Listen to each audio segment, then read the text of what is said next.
Muy buenas tardes, sean todos ustedes bienvenidas y bienvenidos a la Biblioteca Pública de San Miguel de Allende a este seminario de literatura que les da siempre la bienvenida y que les agradece que sean parte de esta aventura del 70 aniversario de la biblioteca.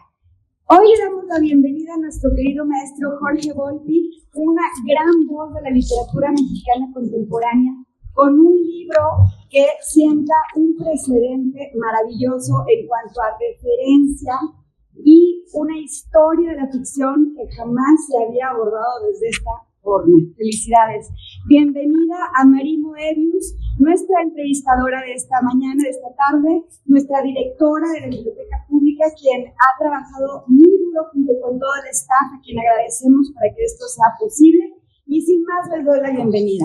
Gracias. Gracias. Buenas tardes a todos. Bienvenido Jorge Volpi a la Biblioteca Pública de San Miguel de Allende. Doy la bienvenida también, por supuesto, a nuestros usuarios, a nuestra comunidad. Al final, ¿de qué sirven las historias si nadie las lee, si nadie las escucha? Realmente eso lo hacemos por ustedes, para ustedes y con muchísimo gusto. Bienvenidos sean todos. Jorge, es un inmenso gusto y un honor recibirte en el marco de nuestro seminario de literatura. Desde hace varios años, este seminario propicia la convivencia entre autores y los lectores de nuestra comunidad. Los autores que hemos recibido vienen aquí y comparten finalmente cómo inventan historias. El escritor Beff, por ejemplo, vino hace 2 meses y nos contó cómo se inventan ficciones con historietas. El mes pasado vino Marina Azawa y nos platicó de la ficción escrita a partir de cartas. Tú, Jorge, hoy vienes a platicarnos de la invención de absolutamente todas las cosas, nada más ni nada menos. Tu libro más reciente, el que vamos a presentar hoy, es La invención de todas las cosas, una historia de la ficción. Es un ensayo que retrata todo lo que sabes de la ficción. Y por ficción nos explicas en tu prólogo que te refieres a la forma en la cual los humanos nos relacionamos con la realidad. En este prólogo haces una referencia a la etimología de la palabra ficción. Aclaras, y te cito, la palabra ficción viene del verbo fingere, que no significa fingir ni engañar, sino tallar o modelar, el término usado por los artesanos para confeccionar una vasija y por los escultores para dar vida a una Venus. La etimología no podría resultar más apropiada. La realidad es esa argamasa a la que damos forma y volumen con la imaginación. Es así como en 8 capítulos cuentas de forma cronológica los grandes relatos que la humanidad ha moldeado para lidiar con la realidad. Son los grandes relatos que han inventado todas las cosas. Empiezas así por el mismísimo principio de todo, es decir, el Big Bang. Luego nos cuentas de los primeros seres vivos, del nacimiento de la conciencia. Nos cuentas la prehistoria, la época antigua, la Edad Media, la modernidad, hasta llegar a nuestros días. En un último capítulo cuentas cómo inventamos hasta lo que no ha llegado todavía. La posibilidad de un cosmos donde los humanos de pronto ya no están ahí. Cada uno de esos 8 capítulos son el fruto de tu inagotable curiosidad y de tu dedicado trabajo de documentación. Compartir así tu conocimiento es un acto, la verdad, de gran generosidad hacia el lector, porque sí, concomitante a la erudición de tu texto, queda claro que tienes también un gran placer a contarnos esas historias, esas ficciones. Y este placer es contagioso. El lector recorre felizmente las historias que la humanidad ha inventado para moldear nuestra realidad. Algunas de esas historias las conocemos todos porque son ficciones hechas libros, como la Ilíada de Homero, la República de Platón o Las Mil y una Noche. Pero la invención de todas las cosas no es propiamente una historia de la literatura. Así revelas ante nuestros ojos unas ficciones insospechadas, las catedrales, la música, el tiempo mismo, los manifiestos políticos y la lucha por el medio ambiente. Tu libro es un recorrido por todo lo que la imaginación ha creado para explicar el pasado, para modificar el presente y para prever el futuro. En el camino el lector se topa con algunas drogas alucinógenas, con tu perro Orfeo, con Elon Musk y Sor Juana, con la escritura inclusiva, con los zombies y con la pintura rupestre. Además de ser una fuente de información, datos y referencias que nos alumbra sobre la historia de la humanidad, tu libro también es una invitación a filosofar sobre la fuerza del pensamiento, sobre el vertiginoso ir y venir entre la imaginación y la realidad. Con este libro nos muestras cómo y por qué nacen las ficciones y cómo las ficciones nos hacen nacer al mundo. Ahora bien, al momento de empezar esta plática hoy contigo, Jorge, creo que quizás debemos primero asentar que no eres un idealista, así que por favor quítanos de una gran duda de encima. La realidad sí existe, ¿verdad?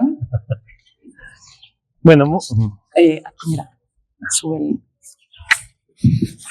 Bueno, muy buenas tardes a todas y a todos. Muchísimas gracias por venir a esta maravillosa biblioteca pública de San Miguel, a estar con nosotros esta tarde.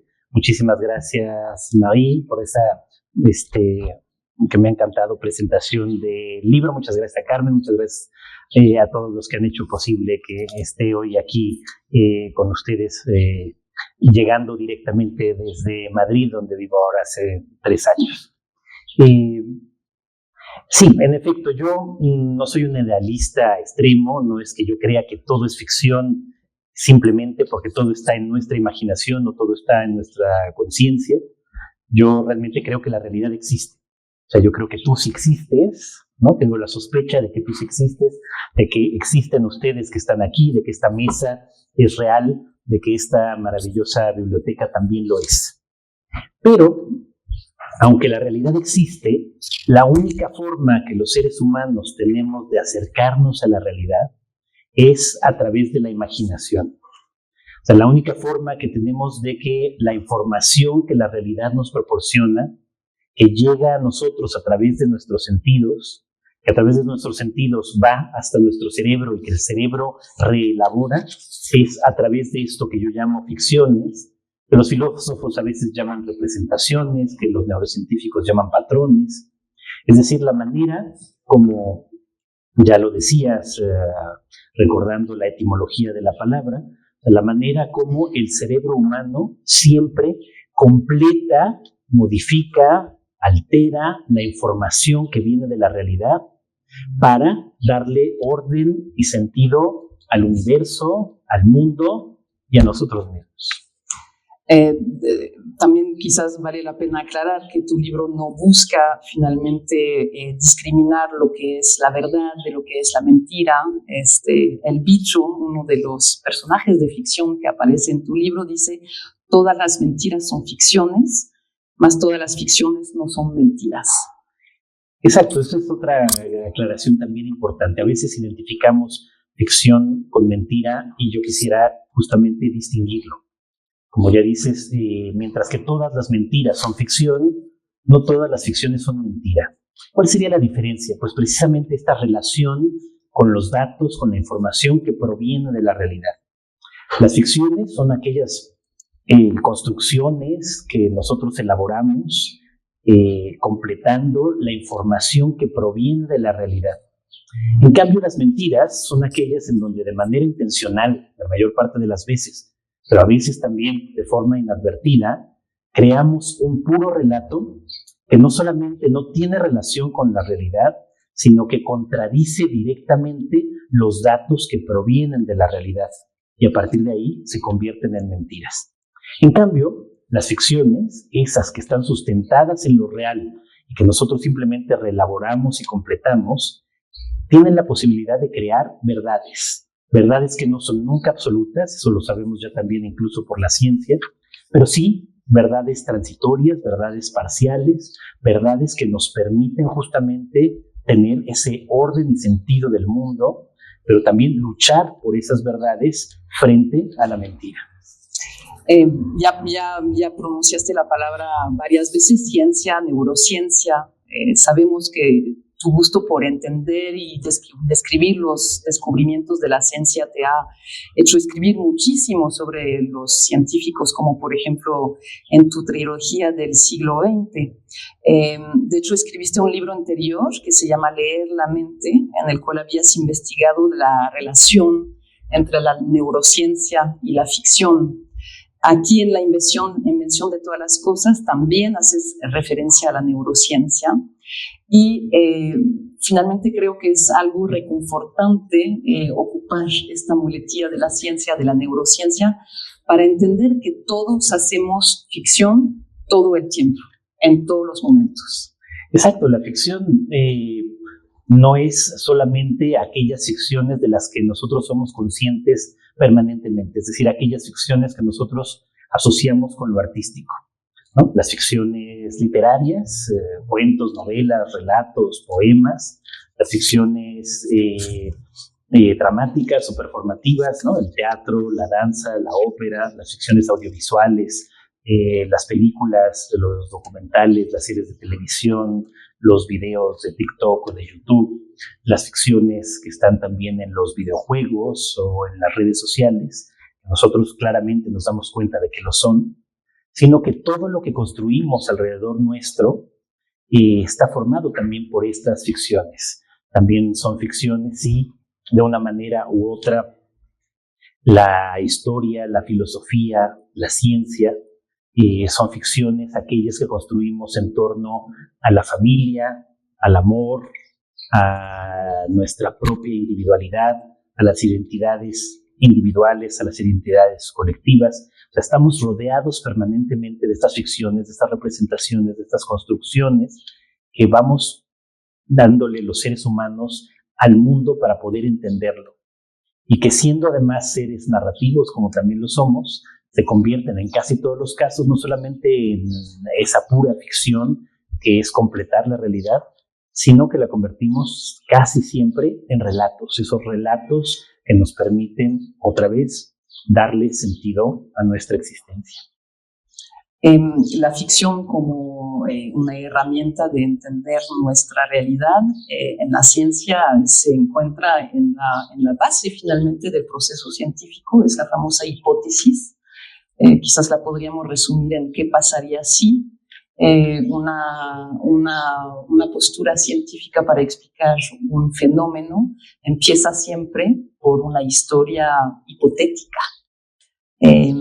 ¿Qué pasaría si? Y entonces llegamos a explicar quizás mucho más allá de lo que podríamos entender.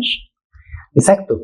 Por eso, digamos, no creo que no haya que tener miedo ni escandalizarse de decir que la ciencia también funciona a partir de ficciones, ¿no? Tú lo estás resumiendo muy bien. ¿Qué hace un científico? Observa la realidad, observa un sistema, intenta saber cómo funciona y luego intenta predecir su comportamiento futuro. Entonces, ¿qué hace? Lo observa. Tras observarlo, crea una hipótesis, crea la idea de que hay un posible relato para explicar ese comportamiento y para predecir cómo va a ser después. A continuación, lo pone a prueba. Lo pone a prueba ¿cómo? Otra vez confrontando ese relato con la información que proviene de la realidad a partir sobre todo de dos cosas, de la observación misma de nuevo y de la experimentación, o sea, testar, probar que ese relato no es contradicho por la realidad. Y mientras es así, esa hipótesis se convierte en una teoría que funciona hasta el momento en que de pronto hay un dato de la realidad que la contradice. Y ahí nos damos cuenta que hay que desecharla, de que en efecto era una ficción, para avanzar con una siguiente. Y así es como funciona el conocimiento científico, que es una de las grandes invenciones humanas. Y así sabemos precisamente que la física newtoniana sirvió durante muchísimo tiempo, y de hecho todavía sirve a nivel macroscópico, porque nada la desmentía hasta que aparecieron la relatividad o la física cuántica, que la desmienten de pronto, nos muestran que en realidad es una ficción útil y avanzamos con una nueva teoría que intenta entender el mundo desde un punto de vista ahora relativístico o cuántico, y que sabemos que tampoco es completa, sabemos que tiene contradicciones y que por lo tanto sigue siendo una ficción hasta que no encontremos un nuevo relato, es decir, una nueva teoría que nos ayude mejor a entender cómo funciona el universo. Efectivamente, la ficción como herramienta para entender nuestro mundo, el mundo real, esta famosa realidad, esta famosa mesa, situación que está ahí alrededor de nosotros. Aquí cabe también aclarar quizás que el libro, en este libro no sugieres tampoco que la realidad se crea a partir de una forma de pensamiento mágico, ¿no? Tu libro no es un libro de autoayuda que motiva el lector a manifestar lo que quiere para que se haga realidad, ¿no? Con todo, se reconoce en uno de los últimos capítulos que se llama Sobre cómo reiniciar el planeta, feminismos, poscolonialismos, posmodernidad y ecologismos, sugiere que son necesarias también nuevas maneras de narrar nuestras condiciones de mujeres, de pueblos colonizados, de víctimas y actores de la destrucción del medio ambiente, para, al apoderarse, poder también cambiar el paradigma. Es necesario finalmente reconocer a la vez las ficciones en juego que crean la dominación, como las ficciones religiosas, políticas, sociales y culturales diseñadas para preservar la disparidad, y a partir de ahí también emitir esas nuevas historias que nos van a permitir liberarnos del yugo de todas esas, de esas dominaciones. Pues sí, ese sigue siendo de estas ficciones que construimos para tratar de cumplir el objetivo para el que existen nuestros cerebros, es decir, imaginar el futuro y tratar sobre todo de que ese futuro sea mejor, y de que ese futuro sea mejor para todos.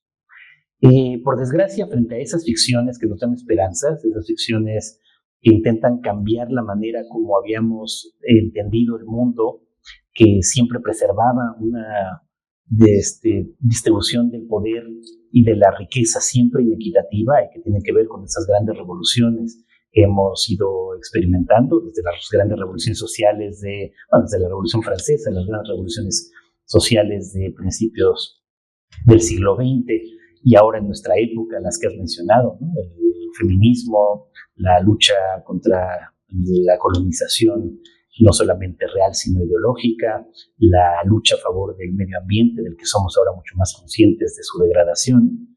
Pero esto está ocurriendo en una época terriblemente peligrosa y amenazante, que es lo que estamos observando en este momento. Una época en donde en realidad parece como si estuviéramos regresando otra vez a una época teológica o teocrática, en la que las ficciones eran asumidas como verdades absolutas, como dogmas. Y eso lo vemos claramente en esta época, dominada por lo que solemos llamar, también de manera un tanto equívoca, posverdad o época de fake news. Es decir, una época dominada por la mentira. Mentira ha habido a lo largo siempre de la historia. Lo único que sí estamos experimentando es no solamente que ahora haya políticos que mienten, sino que sus mentiras no importen. Que tengamos tantos liderazgos en todas partes del mundo en donde un político miente, pero que esa mentira no tenga ninguna consecuencia. Y no tiene ninguna consecuencia porque los seguidores de estos políticos prefieren creer en él a ciegas, prefieren creer en su agenda a ciegas, se identifican a ciegas con él casi como si fuera una religión. Y eso es lo que estamos observando en esta época, que otra vez estamos frente a una especie de verdades absolutas. Solo yo tengo la verdad, solo yo puedo hacer que este país cambie o mejore, solo yo, y no puedo escuchar a los otros, no puedo ni debo entablar un diálogo con quienes piensan distinto, sino únicamente creer en lo mío. Y eso es lo que es profundamente peligroso de esta época. Porque si en realidad todos estamos construidos a partir de ficciones, si asumimos que nuestras creencias, por entrañables que nos parezcan, tal vez sean ficciones que puedan ser contrastadas con las ficciones de otros, lo que deberíamos de buscar siempre es por lo menos escuchar las opiniones ajenas, poder tener un diálogo con los otros y tratar de llegar a consensos. en vez de lo que estamos viviendo, que es una polarización extrema que me impide aceptar al otro simplemente porque piensa distinto. Efectivamente, esas historias que necesitamos finalmente volver a contar, volver a narrar desde un punto de vista diferente, para liberarnos del yugo de la dominación. Ocurre, o sea, se lee en este último capítulo, les dije, ¿no? Este ensayo está escrito de forma cronológica, entonces uno de esos últimos capítulos habla de los feminismos y etcétera, pero finalmente las ficciones han servido todas, a lo largo de toda la humanidad, para también crear una autodeterminación, ¿no? Hablabas de la Revolución Francesa, la Declaración de los Derechos Humanos. Será seguramente una ficción, una cosa nueva que hemos creado para disparar nuestra ciudadanía en el universo. Supongo que también absolutamente todos los códigos de ley son también ficciones. Tú mismo estudiaste derechos antes de ser autor. Creo saber que es una carrera que no te ha gustado mucho. Pero platícanos un poco de esas leyes, ¿no? De esas leyes escritas por nosotros mismos. ¿Son también ficciones? Pues sí, el derecho, al que en efecto estudié la carrera y trabajé al menos 3 años en el mundo del derecho penal en México, antes de dedicarme ya de tiempo más completo a la literatura y por lo tanto a la ficción, y en una época en la que no me daba cuenta, claro, de cómo en muchos sentidos el derecho está construido con ficciones, o de cómo en nuestro país lamentablemente la justicia también es una ficción, porque rara vez llega a la realidad. Pero bueno, ya el derecho mismo también funciona con ficciones. ¿Qué es el derecho?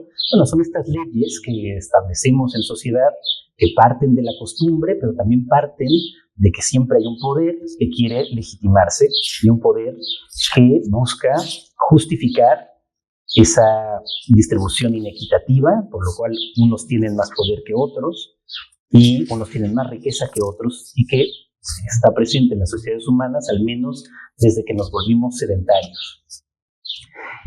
Entonces los poderes en turno establecen que hay ciertas conductas que hay que tratar de disuadir y ciertas conductas que hay que tratar de fomentar. Y para hacerlo crean escenarios de ficción. El escenario de ficción es: si tú asesinas a otra persona a sangre fría, te corresponderá, y hemos visto a lo largo de la historia que puede ser también ejecutado o 40 años de cárcel. Bueno, esa evidentemente es una ficción, es una especie de relato, es una especie de pequeño cuento que está ahí presente en el Código Penal. ¿Para qué? Para que cuando uno lo lea se convierta en personaje y piense: no, yo creo que no debo asesinar porque me podría pasar esto. Aunque también siempre va a haber, por supuesto, alguien que diga: yo lo voy a hacer porque creo que no voy a obtener esta consecuencia porque es ficticia. Y en muchos casos ocurre, sobre todo en países como México, donde la justicia, sobre todo en términos penales, no existe en absoluto. Hablando de otro libro, de una novela criminal, yo siempre daba la cifra, que es un tanto estremecedora. En México se resuelve el 0.4% de los delitos que se cometen. O sea, de verdad, 0.4%. Y eso antes de la reforma al Poder Judicial. Bueno, empeorar, pues ya no puede empeorar mucho, porque pues empeorará del 0.4 al 0.2, que ya no hay mucha diferencia. Pero bueno, empeora en otras áreas que no es la penal. Pero en cualquier caso, la justicia en este país lamentablemente no existe. Se vuelve una ficción, una ilusión. Claro, están ahí montones de leyes, decenas de códigos. A los políticos mexicanos les encanta cambiar la Constitución cada tercer día para poner en la Constitución normas que de todas maneras no se cumplen. Estamos también de manera terrible, en el caso de la justicia, frente a una enorme construcción imaginaria. Bueno, una enorme construcción imaginaria que, bueno, a pesar de su total imperfección, intenta, como siempre en las ficciones, y nos lo recordabas en el taller, finalmente sostener y apoyar nuestra sobrevivencia, la reproducción del ser humano hacia un futuro. Entonces, aunque sean ficciones desesperadas, la sencilla intención de que existan son algo reconfortante, supongo. No, por otro lado, tenemos que tener ficciones útiles, ficciones que ayuden precisamente para lo que fueron creadas en primera instancia a partir de nuestros cerebros, que es para darnos esperanza. O sea, esa es una de las grandes ficciones humanas, la idea de que el futuro va a ser mejor. O sea, esperanza individual de que mi futuro va a ser mejor, o esperanza global, humana, de que el futuro de este país o de la humanidad en su conjunto va a ser mejor, que por supuesto es necesaria, útil. ¿Para qué? Para luchar para que eso en verdad ocurra. Algo que es terrible, por ejemplo, de nuestra época y que yo creo que está perfectamente planeado, es cómo tantos líderes y partidos, por supuesto en este momento en Estados Unidos, pero también pasa constantemente en Europa, donde vivo yo ahora, ¿a quiénes criminalizan más? A los migrantes. Y esto no es casual, porque los migrantes, en contra de lo que dicen estos discursos, son por un lado el sector más endeble de la sociedad y perversamente se les convierte en el mayor peligro. Y en segunda instancia, ¿por qué pasa? Pues casi parecería que porque justo la condición de migrante es casi como la esperanza viva. O sea, un migrante está dispuesto a abandonar todo lo que tiene en aras de una vida mejor para él y para sus descendientes. Es decir, caracterizan por encima de todo la esperanza. Entonces, aquellos liderazgos que están en contra de los migrantes, justamente lo que más se aprestan a destruir es esa reserva de esperanza que los migrantes siempre tienen. Serán los migrantes un poco como esos procesos celulares de división, ¿no? De la división celular, finalmente. Desde ahí, al principio de tu libro, hablas de la esperanza, finalmente, de la reproducción de la vida desde las primerísimas bacterias, y etcétera. Y hablas ahí, de hecho, de la creación del nacimiento de la conciencia, la posibilidad de reconocerse como yo, y a la misma vez también, al reconocerse como yo, también reconocer al otro. Hablas en cómo declararte a un zombie conciencia y autoconciencia, uno de tus primeros capítulos. Te refieres a la teoría de la mente, que finalmente es sencillamente imaginar, el otro también imagina.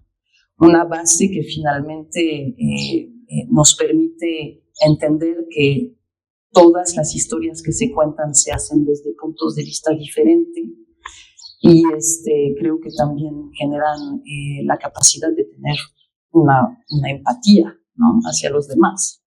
Pues lo has dicho maravillosamente, Larry, así que no tengo más que glosar. Pero en efecto, eso es lo que yo creo. O sea, la gran empresa humana que ya está presente, por otro lado, teoría de la mente, que es el término científico que se da para cuando uno se da cuenta de que el otro es como yo, que tiene una conciencia como yo, que tiene unos objetivos como yo, que tiene unos fines como yo, que tiene una agencia como yo y por lo tanto una conciencia como yo, es algo que ya viene desde los primates. O sea, ya los grandes simios, nuestros parientes, chimpancés, bonobos, gorilas, orangutanes, lo tienen. Se reconocen en los otros de su propia especie que tienen esa misma condición y por eso son capaces de establecer entre ellos sociedades, las sociedades de los primates, en donde pueden pactar cosas, pueden ponerse de acuerdo en cosas, pueden rebelarse contra medidas autoritarias por parte de sus propias sociedades. Eso ya está ahí. Y los humanos simplemente se vuelven más y más sofisticados. Y en efecto, llega el punto en donde somos capaces de imaginar que los otros imaginan como nosotros. Y a partir de ahí, pues se establece justamente no solo ya la teoría de la mente, sino en la siguiente fase, que es la empatía. Empatía que parte o nace de las neuronas espejo que tenemos y que ya tienen también los primates, que nos permiten imitar los movimientos de los otros, y al imitar los movimientos de los otros, incluso mentalmente, somos capaces de ponernos en el lugar de los otros. O sea, no solo identificamos que el otro es como yo, sino que yo me pongo en el lugar del otro, y al ponerme en el lugar del otro, soy por un momento ese otro sin dejar de ser yo. Aprendo del otro y aprendo de mí. Y para eso sirven sobre todo esas ficciones que llamamos artísticas. Y por el otro lado, de imaginar que somos esos otros y que siendo esos otros podemos experimentar también el dolor, la placer, la angustia que los demás están experimentando, aun si son ficticios, y eso nos ayuda en la realidad. Sí, nosotros aquí en la biblioteca, siendo gestores culturales, siendo promotores de la lectura, creo que muchas veces recurrimos a esta explicación cuando nos dirigimos a políticos o fundaciones que eventualmente nos podrían dar algunos pesitos para llevar a cabo las actividades de promoción, ¿no?, de la cultura. Y les tratamos de apegarnos a una agenda casi política de mayor importancia, que es la lucha por la paz. Y contamos como al dar a leer a un niño ficción, le damos también la oportunidad de poner desde la más temprana edad en los zapatos de los protagonistas de los libros. Y al generar esta capacidad de ponerse en los zapatos de los protagonistas, desarrolla finalmente una empatía que esperamos se pueda volver en una sociedad de más tolerancia, de más respeto hacia los demás. Tú justamente también eres un gestor cultural. Fuiste director del Instituto de México en París, fuiste director del Canal 22, dirigiste también el Festival Internacional Cervantino aquí en Guanajuato, fuiste el coordinador de la difusión cultural de la Universidad Nacional Autónoma de México, dirigiste el Centro de Estudios Mexicanos en España y ahora, desde muy recientemente, trabajas para el Centro de Cultura Contemporánea Conde Duque en Madrid. Obviamente tu gusto por la divulgación, ¿no?, por la transmisión del saber y del conocimiento es evidente en tus libros. No sé cómo encuentras tiempo todavía para trabajar para otras instituciones culturales, pero danos unos cuantos mensajes de esperanza. Esos centros culturales para los cuales trabajamos todos sí trabajan en ese sentido, ¿no?, de crear esta empatía a través de la difusión y de la transmisión de todas esas ficciones para alcanzar una sociedad de paz. Pues sí, efectivamente.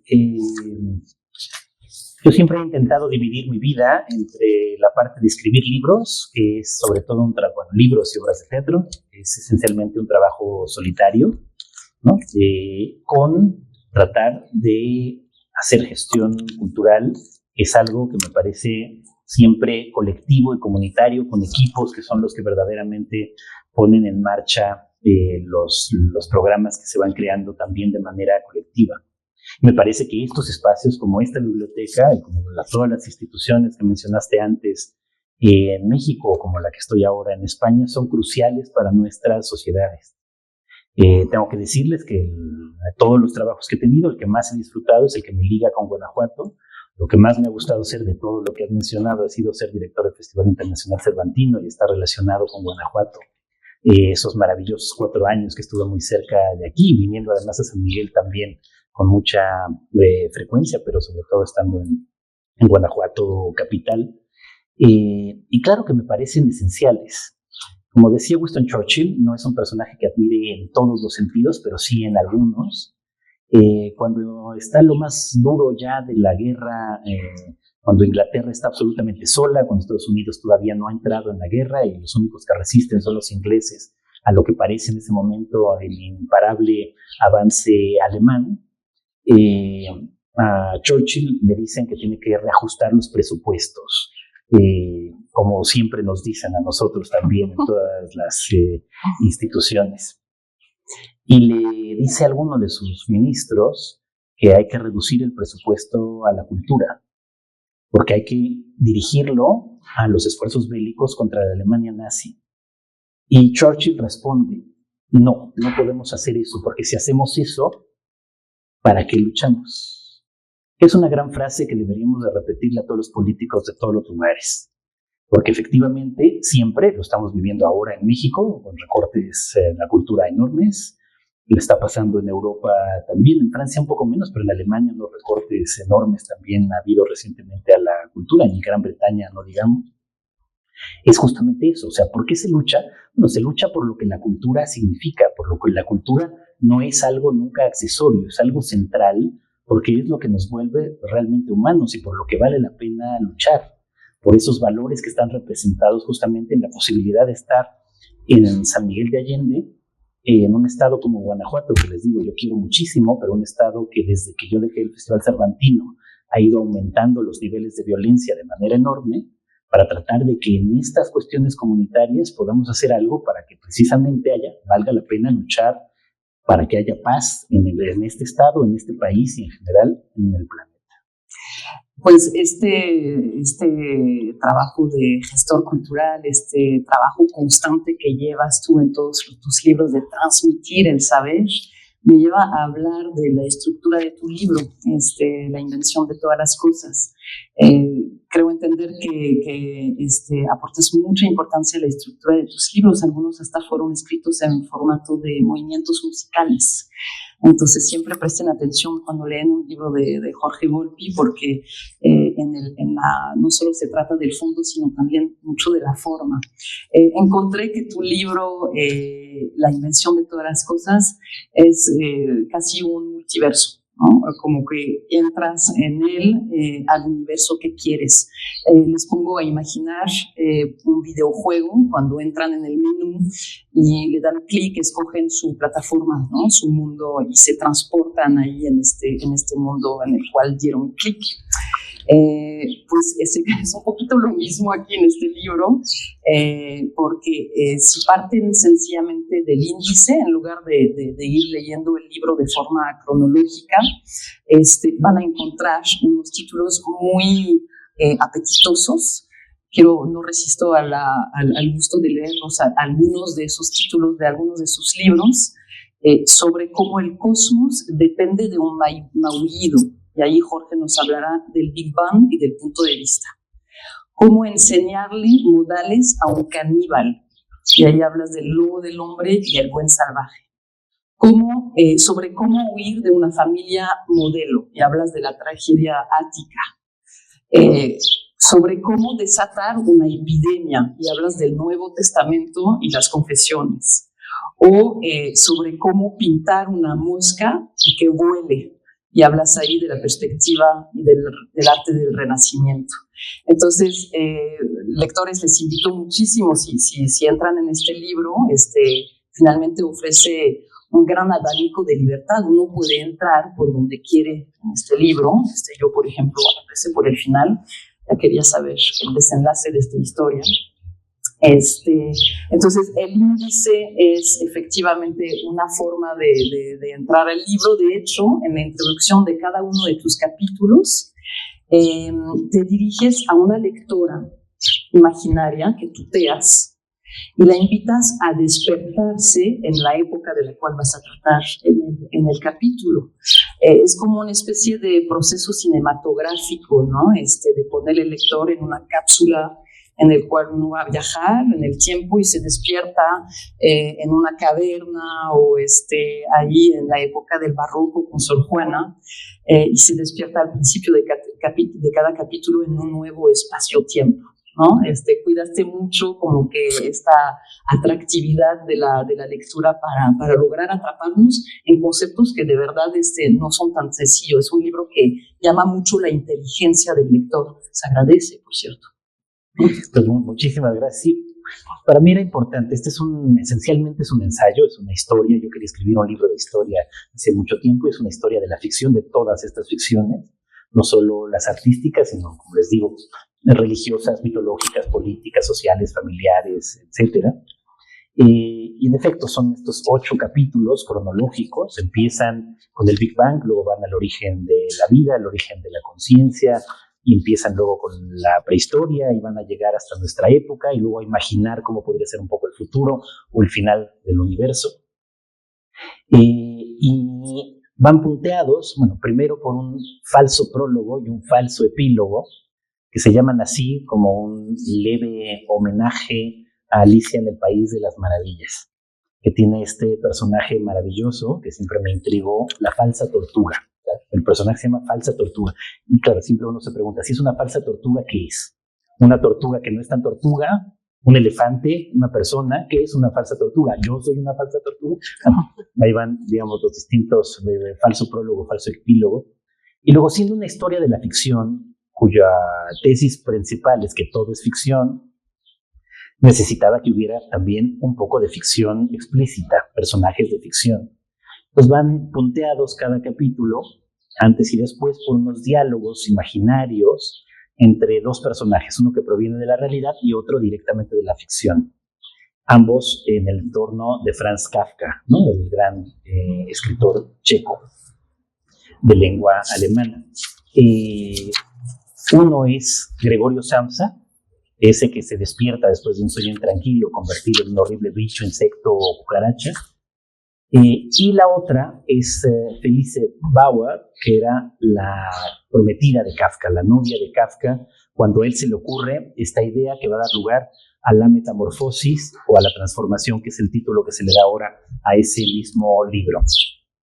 Y me parecía que la relación entre estos personajes, que era un personaje de ficción, el bicho, y un personaje que viene de la realidad, la novia de Kafka, podía ser una buena manera de ir atrayendo al lector y que justamente temas que podrían ser difíciles puedan volverse también un tanto humorísticos y van apareciendo a lo largo también de todo el libro. Y luego, todo el libro está escrito en segunda persona, se dirige a él. Hay un narratario, se dice, a una persona a la que va dirigida, que siempre es en femenino. Y ahí podría haber dos lecturas. Una, que el bicho en realidad todo el libro se lo cuenta a Felice, para que solo al final Felice tome la voz, se la arrebate el bicho y diga lo que quiere decir. Pero también otra opción, que también la pensaba, era que todo esto yo se lo contaba a mi hija. Pues era una de las preguntas que te iba a hacer. Qué bueno que nos das una respuesta a esa pregunta. De hecho, otra forma de ir dirigiéndose en este libro, si están perdidos, refírense a la página algo como 620 y vean la cronología de la ficción. Es un índice de las principales ficciones mencionadas en este libro, y la verdad da un poco como de vértigo, porque parte de 13.800 millones años antes de ahora, supongo, es el Big Bang, y se va hasta 10 raíz 106, y es el Big Freeze, el posible fin del universo con un enfriamiento que solo deja un gas inerte y fotones y leptones, ¿no? Entonces, entre el principio de la cronología y hasta el final, pues está la invención de todas las cosas, y ahora sí que el libro completo de Jorge. Sí, por supuesto, iba a hablar del bicho y de Felice Bauer, ahí que están conversando entre cada capítulo, le da un respiro drolático, ¿no? al libro, a esta historia, este ensayo cronológico. Jorge, antes de dar la palabra a nuestras audiencias, quiero comentarte que al leer este libro, a todo lo largo de la lectura, no dejé de pensar en un poema del poeta chileno de Nicanor Parra, que se llama El hombre imaginario. Me gustaría, si me das licencia, leerlo. Por favor. Invito, por cierto, a todo el mundo a ver este video que se encuentra en YouTube, en el cual se ve a Nicanor Parra, el gran poeta chileno, declamar ese mismo poema desde el balcón de la Moneda Nacional, el Palacio Nacional en Santiago de Chile, y está ahí en el balcón enfrente de una multitud de personas que lo aplauden y que lo ven como si fueran a recibir una palabra casi profética. Parece ficción, justamente al día, en el día que estamos viviendo, pues esta palabra tan mentirosa, tan agresiva, tan violenta que recibimos de los que tienen justamente ahora sí que el micrófono, parece ficción, parece mentira, que en un momento un poeta se parara en el balcón del Palacio Nacional, declamara un poema y recibiera ovaciones. Les leo el poema. El hombre imaginario vive en una mansión imaginaria. rodeado de árboles imaginarios a la orilla de un río imaginario. De los muros que son imaginarios penden antiguos cuadros imaginarios, irreparables grietas imaginarias que representan hechos imaginarios ocurridos en mundos imaginarios, en lugares y tiempos imaginarios. Todas las tardes imaginarias, sube las escaleras imaginarias y se asoma al balcón imaginario a mirar el paisaje imaginario que consiste en un valle imaginario circundado de cerros imaginarios. Sombras imaginarias vienen por el camino imaginario, entonando canciones imaginarios a la muerte del sol imaginario. Y en las noches de luna imaginaria, sueña con la mujer imaginaria que le brindó su amor imaginario. Vuelve a sentir ese mismo dolor, ese mismo placer imaginario y vuelve a palpitar el corazón del hombre imaginario. Sí, me parece que este poema como que es una puesta en abismo de un poco de esa historia de la ficción. Bueno, sí, no podía cerrar mejor, ya no quisiera decir nada más, pero ahora hablaba en el taller hace poco de las trampas que nos juega la memoria y ahora es muy claro, es un poema que conocía, pero que a lo largo de 4 años de escribir este libro no lo recordé. Y ahora que tú lo lees y lo lees también, ahí es perfecto. Mejor el poema que todo mi libro, que en realidad dicen lo mismo. No. Tienen que leer el libro y también acordarse del poema. Vamos a pasar la palabra ahora a nuestros usuarios, lectores, queridos miembros de nuestra comunidad. Una última pregunta, quizás nosotros bibliotecarios estamos regidos por un código muy rígido que se llama la clasificación de Dewey. Eso nos permite poner un libro en los anaqueles donde van a estar encontrados por los lectores. ¿Estás de acuerdo que pongo este libro en filosofía y ensayo, verdad? No, yo lo pondría en ficción. En ficción. Muy bien, pues por cierto que el programa del Seminario de Literatura le permite a la biblioteca adquirir la casi totalidad de las bibliografías de los autores que vienen a presentarse aquí. Entonces, este libro y casi todos los demás de Jorge Volpi los encontrarán en los anaqueles de la biblioteca, entonces yo creo que todos en ficción. Bueno, ahí puedes poner unos en unas y otros. Así lo encuentran de madres, ¿no? Queremos agradecer también a la convocatoria Desarrollo de Arte y Cultura Citibanamex, que en coinversión con la Biblioteca Pública nos permitió hacer esta gran reunión fantástica. Carmen, por favor, acércate al escenario. El Seminario de Literatura siempre ofrece un pequeño reconocimiento. Cuidado, pesa, va a pesar en tu maleta para regresar a Madrid. Así no nos olvidarás. No somos ficción.